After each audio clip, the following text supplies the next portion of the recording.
আসসালামু আলাইকুম viewers, মুসাইবান mummy চ্যানেলে আপনাদেরকে স্বাগতম। এখন আমড়ার সিজন চলতেছে, তাই আমরা বিভিন্ন ধরনের রেসিপি তৈরি করে থাকি। আজকে আমি তৈরি করব আমড়ার কুচি আচার। এজন্য প্রথমে আমি কিছু আমড়া ধুয়ে নিচ্ছি। আমড়ার উপর দিয়ে একটা কষকষ থাকে আর কিছুটা ময়লা থাকে, এজন্য ভালোভাবে ধুয়ে নিতে হবে। এরপরে আমি আমড়াগুলোকে একটা বটির সাহায্যে ছিলে নিয়েছি। প্রথমেই আমি একটা চুলায় কড়াই বসিয়ে দিয়েছি। কড়াইটা গরম হয়ে আসলে এর ভেতরে দিয়ে দিব কিছু সরিষার তেল। এই কুচি আচার তৈরি করতে খুব বেশি সরিষার তেলের দরকার হয় না।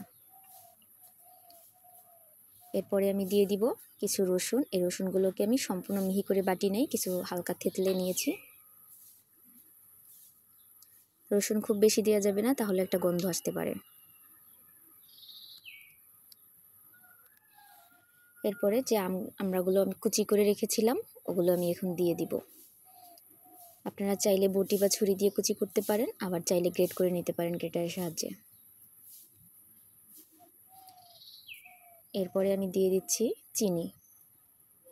চিনিটা যে যেরকম মিষ্টি পছন্দ করেন সেই অনুযায়ী দিবেন। অফ ক্যামেরায় আমি লবণ দিয়েছিলাম। আমি কিছুটা জাল করে নিয়েছিলাম, পানিটা শুকিয়ে আসছে। এখন আমি এর ভেতরে ভেজে রেখেছিলাম আগেই ওই মরিচগুলো গুঁড়ো করে দিয়ে দিলাম। এরপরে দিলাম 1 চামচ পাঁচফোড়নের গুঁড়া। এটা আমি ভেজে পাটায় বেটে গুঁড়ো করে রেখেছিলাম। এখন দিয়ে নেড়ে চেড়ে ভালোভাবে মিশিয়ে নিব। পানিটা যতক্ষণে শুকিয়ে না আসবে ততক্ষণে জাল করে নিতে হবে, আর জালটা একদম লাস্টের দিকে একদম লো হিটে রাখতে হবে। যারা চুলোয় তৈরি করবেন তারা জাল না দিলেই হবে, চুলোর লাস্টে যে তাপটা থাকে সেটাতেই হয়ে যাবে। বেশ কিছু সময় নাড়াচাড়ার পর হয়ে গেল আমার আচার। দেখতেই পাচ্ছেন কি পরিমাণ লোভনীয় মনে হচ্ছে, দেখেই মনে হচ্ছে খেয়ে ফেলি। এর টেস্ট অনেকটা আমের আচার তৈরি করলে, পাতলা আমের আচার তৈরি করলে যেরকম লাগে ওরকমই মনে হচ্ছিল আমার কাছে। আপনারাও তৈরি করে দেখতে পারেন। আসলে আচারটা অনেক টেস্টি ছিল। ভিডিওটা এডিট করার সময় দেখে আমার আবারও লোভ লাগতেছিল খাওয়ার জন্য।